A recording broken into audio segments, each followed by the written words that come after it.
Writer సినిమాకి కథ రాయమని ఎన్ని రోజులు చెప్పింది.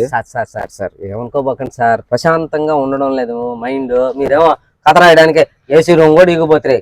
ఏంది ఏసీ రూమ్, నీకు ఫుల్ బాటిల్ సిగరెట్లు ఎన్ని అరేంజ్ చేస్తే రాస్తావు. అంటే ఏసీ రూమే అందుకే, కానీ మంది బడ్జెట్ చాలా తక్కువ రైటర్. కరెక్టే సార్, అందుకనే కదా మేము కూడా ఆలోచించి మిమ్మల్ని ప్రెషర్ చేయలేదు సార్ రూమ్ మిమ్మల్ని కూడా. సార్ నేను అందుకనే చెరువు దగ్గరికి పోయాను సార్. అక్కడ కూర్చొని రాద్దామన్నా అక్కడ కూడా ప్రశాంతంగా లేదు సార్. ఏమి అక్కడ చెరువు గట్టి దగ్గరికి వెళ్ళి రోజు కూర్చొని రాద్దామని ఇట్లా మొదలు పెడదామని ఇట్లా కూర్చున్నాను చెరువు దగ్గర. ఈ పక్క నుంచి ఒకడు వచ్చాడు, ఇట్ట అన్నాడు. ఆ పక్క నుంచి ఒక పిల్ల వచ్చింది అన్నారు. వీళ్ళిద్దరు కలిసి ఇటుబడి తుప్పల్లోకి పోయారు సార్. అక్కడ వాళ్ళు ఆడిపోతే మనకెందుకయ్యా సార్?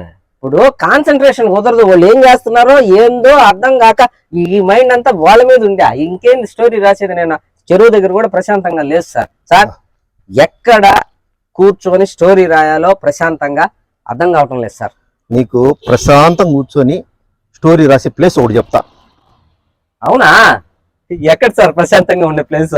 నేరుగా శ్మశానానికి పో.